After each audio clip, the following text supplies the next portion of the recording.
Halo sahabat Donghua, kali ini kita akan membawakan alur cerita BTTH. Cerita dan video ini diambil dari Forgotten Kid. Tanpa banyak basa-basi, mari kita simak alur ceritanya. Di episode sebelumnya, kelompok Xiaoyan telah memasuki lubang spasial untuk pertama kalinya. Ruangan di depan kelompok Xiaoyan menjadi hitam begitu mereka melangkah ke dalam lubang spasial itu. Terlihat terowongan hitam di depan mereka. Xinlan lalu berkata, "Kakak Xiaoyan, keluarkanlah kapal yang diberikan oleh leluhur klan Luo," ucap dari Xinlan. Xiaoyan lalu melambaikan tangannya. Kapal kayu pun muncul dan seketika berubah menjadi perahu besar. Xiaoyan memimpin melangkah ke perahu. Xinlan kembali berkata, "Ada titik masukan di kemudi kapal. Selama beberapa doki dituangkan ke dalamnya, itu akan membuat kapal ini terus terbang di ruangan ini," ucap dari Xinlan. Xiaoyan lalu berkata, "Apakah benda ini bisa dibawa keluar?" tanya dari Xiaoyan. "Tidak, kapal ini hanya bisa digunakan di dalam terowongan saja," ucap dari Xinlan. "Kalau begitu kalian duduklah dengan tenang. Kita berangkat sekarang." Xiaoyan lalu melambaikan tangannya. Doki yang kuat melonjak memasuki titik masukan. Seluruh perahu bergetar dan akhirnya bergerak maju. Singkat cerita, sudah berhari-hari mereka melakukan perjalanan di terowongan. Dokter peri kecil mendekati Xiaoyan dan berkata, "Biarkan aku mengambil alih," ucap dari dokter peri kecil. Xiaoyan lalu bertanya, "Sudah berapa hari sejak kita memasuki terowongan ini?" tanya dari Xiaoyan. "Sudah 16 hari," ucap dari dokter peri kecil. "Saat ini kita telah mengumpulkan semua hal yang diperlukan untuk mengendalikan tubuh racun yang menyedihkan ini. Tetapi karena inti monster binatang kalajengking naga racun langit tingkat 6, kemungkinan itu tidak akan mencapai efek yang sempurna. Aku pikir lebih baik untuk mencari tingkat 7 demi keamanan," ucap dari Xiaoyan. "Ya, tidak masalah. Kamu yang memutuskan masalah ini," ucap dari dokter peri kecil. Xiaoyan lalu berkata, "Baiklah, sebagai teman aku benar-benar sangat peduli," ucap dari Xiaoyan. Mendengar itu dokter peri kecil lalu berkata, "Hanya teman ya?" Xiaoyan terkejut mendengar kata-kata dari dokter peri kecil. Tiba-tiba terdengar suara buar. Zian dan Xinlan segera keluar. Zian lalu berkata, "Apa yang telah terjadi?" tanya dari Zian. Xinlan lalu berkata, "Dinding ruangan di sekitar sini belum sepenuhnya diperbaiki. Kekuatan eksternal telah merusak keseimbangan di dalam terowongan," ucap dari Xinlan. Xiaoyan lalu berkata, "Tidak akan terjadi apa-apa bukan?" tanya dari Xiaoyan. "Aku tidak yakin. Jika dinding di ruangan ini hilang, badai ruangan akan terjadi. Kita akan ditarik keluar ruang hampa oleh badai itu," ucap dari Xinlan. "Perlambat sedikit kecepatannya. Hati-hati dengan daya hisap dari luar dinding ruangan," ucap dari Xiaoyan. Doki agung melonjak keluar dari tubuh dokter peri kecil melilit perahu. Mereka pun melanjutkan perjalanannya. 2 hari telah berlalu. Perjalanan mereka lancar tanpa ada hambatan setelah itu. Sampai akhirnya badai terbentuk dari kekuatan spasial berwarna perak menutupi seluruh terowongan. Melihat itu Xinlan berkata, "Badai terowongan." Dokter peri kecil lalu berkata setelah mendengar kata-kata dari Xinlan, "Apa yang harus kita lakukan sekarang?" tanya dari dokter peri kecil. "Kita harus menerobos badai ini. Seharusnya kita akan tidak jauh dari pintu keluar. Selama kita bisa mencapai pintu keluar, kita akan bisa melarikan diri dari badai ini," ucap dari Xinlan. Xiaoyan lalu berkata, "Dokter peri kecil, bersiaplah. Lindungi seluruh tubuh kapal. Aku akan mengontrol kecepatannya," ucap dari Xiaoyan. Dokter peri kecil lalu mengangguk. Majestic Doki melonjak keluar dari tubuh dokter peri kecil membentuk ular piton ungu raksasa. Piton raksasa itu membungkus seluruh kapal. Xiaoyan lalu berteriak, "Zian, Xinlan, berpegangan." Xiaoyan lalu melambaikan tangannya. Doki yang kuat dituangkan ke dalam kapal ruang angkasa. Kapal pun melesat secara cepat. Shung. Kapal pun memasuki badai. Buar. Tubuh piton energi mulai menunjukkan tanda-tanda menjadi ilusi. Melihat itu Xiaoyan segera berteriak, "Zian, bantu dia!" Zian segera membentuk segel tangan. Gelombang cahaya berwarna ungu melonjak keluar dari tubuhnya. Tubuh kecil Zian tumbuh dengan cepat. Zian lalu berkata, "Roh kondensat." Sebuah cahaya ungu ditembakkan dari atas kepalanya, membentuk roh bintang misterius yang sangat besar. Roh bintang itu meraung. Suaranya berubah menjadi gelombang sonik berwarna ungu menyebar ke segala arah, menekan kekuatan dari badai. Kinlan lalu berteriak, "Kakak Xiaoyan, kita akan mencapai pintu keluar." Doki hijau giok keluar dari tubuh Xiaoyan, mengalir ke bagian dalam kapal dan menyebabkan kecepatan kapal meningkat. Kecepatan kapal luar angkasa baru saja meningkat. Kekuatan hisap yang dipancarkan badai melonjak sangat tinggi. Xiaoyan melebarkan sayap tulang dan dengan cepat pergi ke belakang kapal untuk mendorongnya. Kapal pun berhasil keluar lalu dengan cepat menjadi lebih kecil dan akhirnya mengungkapkan 3 sosok di atasnya. Lingkaran cahaya perlahan menghilang. Dokter peri kecil segera berkata, "Di mana Xiaoyan? Kenapa dia tidak keluar?" tanya dari dokter peri kecil. Pada saat ini Xian kembali menjadi seorang gadis kecil. Xinlan lalu berkata, "Jangan khawatir, kakak Xiaoyan telah berhasil keluar dari terowongan," ucap dari Qinlan. "Lalu di mana dia?" tanya dari dokter peri kecil. Tampaknya posisi terowongan telah berubah. Sepertinya dia dikirim ke tempat lain di daratan tengah. "Di mana tempatnya? Aku tidak tahu," ucap dari Qinlan. Sementara Xiaoyan terlempar ke gunung kuning kemerahan, pakaiannya compang-camping dan darahnya menutupi tubuhnya. Xiaoyan mengeluarkan pil obat dari cincin penyimpanannya dan perlahan memakannya. Xiaoyan bergumam, "Selama aku memulihkan sedikit doki, aku akan dapat menyembuhkan lukaku. Semoga aku tidak bertemu dengan binatang ajaib yang berkeliaran di sini," gumam dari Xiaoyan. Karena Xiaoyan sangat kelelahan, dia perlahan menutup matanya. Saat Xiaoyan kembali terbangun, dia menyapu sekelilingnya. Dia sudah berada di dalam gerbong. Dengan kata lain, dia ditemukan oleh seseorang. Jejak darah di seluruh tubuhnya sudah menghilang. Bahkan jubah hitam compang-campingnya telah diganti oleh seseorang. Saat ini dia mengenakan pakaian linen. Tirai kereta terbuka. Seseorang pria paruh baya muncul di depan mata Xiaoyan. Pria itu lalu berkata, sepertinya kamu sudah bangun." "Awalnya kami menemukanmu di rerumputan. Kami pikir kamu sudah mati. Setelah melihat lukamu, tapi tidak disangka kamu masih hidup. Aku Han Chong dari klan Han, kota Tianbei," ucap dari pria itu. Diketahui nama orang tua itu adalah Han Chong. Xiaoyan lalu berkata, "Han Chong, terima kasih telah menyelamatkanku," ucap dari Xiaoyan. "Tidak masalah, sudah seharusnya kita saling membantu.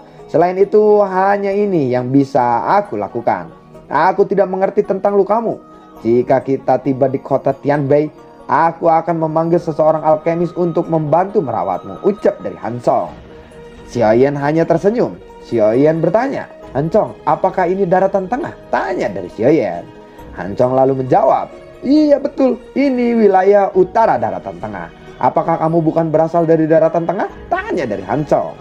Xiaoyan pun menceritakan secara singkat kepada Han Chong. Setelah mendengar cerita dari Xiaoyan, Han Chong selalu berkata, "Jadi kamu bertemu badai terowongan ya? Tidak heran lukamu begitu serius," ucap dari Han Chong. Xiaoyan lalu bertanya, "Bolehkah aku tahu di wilayah mana Menara Pil berada?" tanya dari Xiaoyan. "Menara Pil berada di wilayah tengah daratan tengah." "Saudara Xiaoyan, kamu harus tinggal di kereta sedikit lebih lama. Jarak kota Tianbei masih cukup jauh. Jika ada sesuatu yang kamu butuhkan, panggil saja aku," ucap dari Han Chong. Han Chong pun pergi. Xiaoyan menghela napas panjang. Dia segera membentuk segel tangan pelatihan dan perlahan menutup matanya. Beberapa hari kemudian Xiaoyan membuka matanya. Dia membuka tirai kereta. Terlihat kereta yang ditarik binatang ajaib seperti banteng hitam. Xiaoyan melihat ke arah kedua sisi gerbong. Banyak manusia yang sedang menunggangi kuda. Tiba-tiba terdengar suara anak kecil. "Kamu benar-benar selamat ya," ucap dari suara itu. Suara itu berasal dari mulut seorang pria besar yang tidak jauh dari sana. Pria besar itu mengendarai kudanya ke depan dan datang di depan Xiaoyan. Dia kembali berkata, "Anak kecil, namaku Gui Tao. Orang-orang memanggilku hantu tua. Aku adalah orang pertama yang menemukanmu di gurun utara," ucap dari Gui Tao. Xiaoyan lalu berkata, "Terima kasih tetua," ucap dari Xiaoyan. "Aku akan melindungimu sepanjang perjalanan ini. Kamu harus lebih banyak berlatih. Jika kamu tidak memiliki kekuatan di daratan tengah, kamu akan dipandang rendah oleh orang lain, ucap dari Gui Tao. Tiba-tiba terdengar suara Han Chong. Gui Tao, jangan berbicara omong kosong, ucap dari Han Chong. Kemudian dia mendekat dengan kudanya. Sepertinya aku tidak mengatakan sesuatu yang salah, bukan, ucap dari Gui Tao. Tatapan Han Chong beralih kepada Xiaoyan. Dia lalu berkata, bagus Xiaoyan, meskipun kamu menderita luka serius, sepertinya itu kamu masih bisa bangun ya, ucap dari Han Chong. Xiaoyan lalu tersenyum. Han Chong melihat ke langit lalu segera berteriak, sepertinya sebentar lagi akan gelap. Nona muda bilang bersiap mendirikan kemah. Ku tahu kamu pimpin beberapa orang dan lihat apa ada tempat yang bagus di dekat sini. Liang Ya pimpin beberapa orang untuk berpatroli, ucap dari Han Chong. Melihat itu jelas Han Chong memiliki posisi yang cukup tinggi di dalam company ini. Han Chong tersenyum dan bertanya kepada Xiaoyan, apakah kamu bisa berjalan? Tanya dari Han Chong. Xiaoyan mengangguk. Dia melompat turun dari kereta. Meskipun langkah kakinya sedikit terhuyung-huyung, dia masih berhasil menstabilkan dirinya.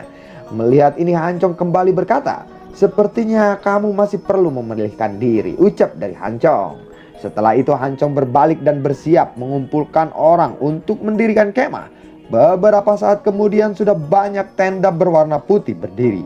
Pagar mengelilingi tenda dan bubuk obat pengusir serangga tersebar di luar pagar. Xiaoyan tidak melakukan banyak pekerjaan karena kondisi tubuhnya yang lemah. Dia berjalan ke suatu tempat di camp. Tatapannya perlahan menyapu sekelilingnya. Tatapannya berhenti di kereta yang jauh lebih mewah dibandingkan dengan yang lainnya. Ada aura yang telah mencapai bintang 3 Do Huang di dalam kereta itu. Krek! Pintu kereta lalu terbuka. Terlihat wanita muda cantik yang mengenakan pakaian ungu. Mata indah wanita itu perlahan menyapu perkemahan saat dia turun dari kereta. Tatapannya berhenti kepada Xiaoyan. Wanita itu segera mendekat dan berkata, kamu orang yang diselamatkan oleh Han Chong kan?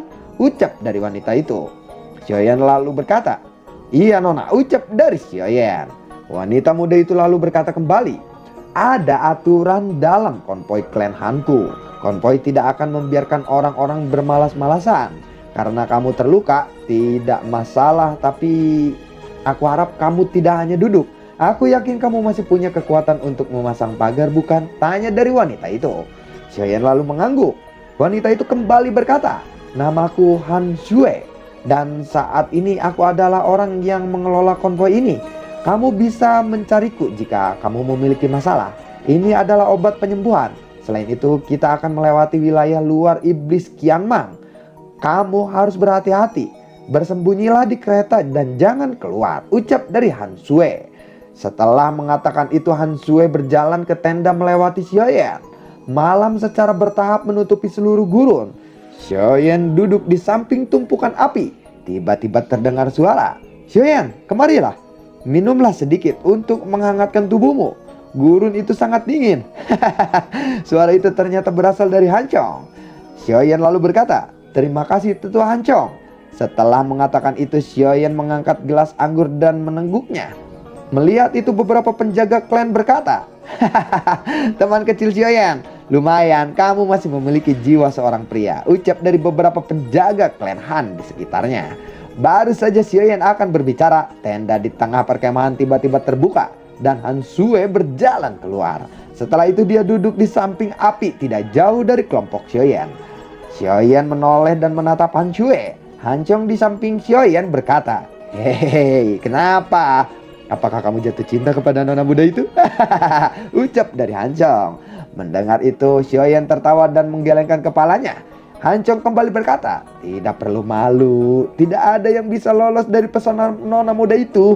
Nona muda sudah menjadi Do Huang elit di usia yang begitu muda. Nona muda memang orang yang baik. Meskipun dia sangat keras, dia memperlakukan kami sebagai penjaga dengan baik. Jika ada penjaga yang terluka parah dalam misi, dia akan meminta klan untuk membayar sejumlah uang untuk diberikan kepada kerabat penjaga itu, ucap dari Han Chong. Tidak lama Han Yue berdiri dan berkata, mereka yang bertugas malam ini tidak boleh minum alkohol. Pusatkan perhatian kita saat melewati wilayah luar iblis Qianmang besok, ucap dari Han Xue. Setelah itu dia perlahan memasuki tendanya. Mendengar itu Hancong lalu berkata, sial, aku melupakan bajingan serakah itu. Baiklah, mari kita semua berhenti minum. Tingkatkan penjagaan malam ini, ucap dari Han Cue. Xiaoyan segera bertanya, apa itu ular iblis Xianmang? Tanya dari Xiaoyan. Hancong lalu menjawab, kita akan melewati Nangharai 10.000 ular. Tempat itu adalah wilayah ular iblis bernama Xianmang. Kekuatan orang itu baru saja mencapai kelas De Huang. Sebagai ular iblis, dia mampu mengendalikan semua peringkat ular racun. Seseorang harus membayar upeti yang mahal jika dia ingin melewatinya, ucap dari Hancong. Ular iblis kelas De Huang? Apakah ular itu memiliki kecerdasan dan tahu bagaimana cara menduduki suatu wilayah? Tanya dari Xiaoyan. Binatang ajaib peringkat 6 sebagian besar memiliki kecerdasan yang cukup tinggi. Terlebih lagi, Xianmang telah memakan pil transformasi iblis. Oleh karena itu, ia bisa lepas dari bentuk ularnya. Kecerdasannya juga lebih tinggi dari peringkat 6 binatang ajaib lainnya, ucap dari Hancong. Pil transformasi iblis? Apakah pil itu memungkinkan binatang ajaib untuk mengubah tubuhnya? Setauku hanya pil transformasi tubuh yang memiliki efek seperti itu, ucap dari Xiaoyan. Pil transformasi iblis memang mirip dengan pil transformasi tubuh, tetapi efeknya jauh lebih rendah daripada pil transformasi tubuh, ucap dari Hancong. Xiaoyan hanya menghela nafas lega setelah mendengar ini. Hancong kembali berkata, Xiaoyan, beristirahatlah. Aku masih harus memerintah yang lainnya untuk memperkuat pertahanan, ucap dari Hancong setelah dia berbalik dan berjalan menuju tenda. Xiaoyan berbalik dan kemudian ke tendanya sendiri. Xiaoyan mengeluarkan sebotol cairan obat yang digunakan saat berlatih di dunia magma. Setelah itu dia mengoleskannya ke seluruh tubuhnya. Dia duduk bersila dan memasuki kondisi pelatihannya. Keesokan harinya mata Xiaoyan terbuka. Setelah bangun, Xiaoyan keluar dari tenda dan membantu kelompok Hancong mengkremasi perkemahan. Tiba-tiba terdengar suara Han Cue di belakang Xiaoyan. Kamu harus terus berada di kereta, jangan keluar kali ini, ucap dari Han Cue. Tatapan Han Cue beralih ke orang-orang dan kembali berkata, ayo kita jalan. Konvoi pun kembali berjalan. Di perjalanan Xiaoyan hanya bersandar di jendela di dalam kereta. Tatapannya melihat ke arah penjaga dari klan Han. Suasana hari ini berbeda. Bahkan Gui Tao dan beberapa orang lainnya pada dasarnya sering bercanda sekarang memasang ekspresi yang serius. Xiaoyan lalu bergumam. Sepertinya ular iblis Xianmang memiliki reputasi yang cukup ganas di sini. Dia mampu membuat orang-orang ini sangat cemas, ucap dari Xiaoyan dalam hatinya. Xiaoyan merenung sejenak. Setelah itu dia duduk bersila menutup matanya dan mulai memulihkan diri. Setelah 2 jam perjalanan, kereta pun tiba-tiba berhenti. Xiaoyan lalu membuka matanya. Persepsi spiritual Xiaoyan merasakan detak jantung orang-orang menjadi lebih cepat. Tiba-tiba terdengar teriakan. Hancong, semuanya hati-hati, kita memasuki area Nangharai 10.000 ular. Gui Tao memimpin beberapa orang untuk menaburkan bubuk pengusir ular di sepanjang jalan, ucap dari Hancong. Gui Tao lalu menjawab, siap Pak. Hancong kembali berkata, ayo kita jalan. Kereta kembali bergerak. Suara Hancong kembali terdengar di samping kereta. Xiaoyan, jika sesuatu terjadi, aku ingin meminta sesuatu darimu. Cobalah yang terbaik untuk membawa nona muda pergi, ucap dari Hancong. Xiaoyan lalu berkata, seharusnya tidak akan terjadi apa-apa bukan? Xianmang itu hanya menginginkan upeti. Bukankah semua akan baik-baik saja jika kamu memberinya upeti? Tanya dari Xiaoyan. Jika nona muda tidak ada, kemungkinan hanya dengan membayar upeti masalahnya akan selesai. Tetapi ular bajingan itu sangat serakah, apalagi bertemu dengan seorang wanita cantik, ucap dari Hancong. Hancong, percayalah, tidak akan ada sesuatu yang terjadi, ucap dari Xiaoyan. Hancong menghela nafas dan mengangguk. Setelah itu dia segera ke depan melanjutkan penjagaan. Beberapa menit kemudian mereka melewati bagian tengah Nangharai. Pintu keluar Nangharai samar-samar terlihat. Tiba-tiba 10 Nangharai langsung bergetar. Pohon-pohon di sekitaran runtuh.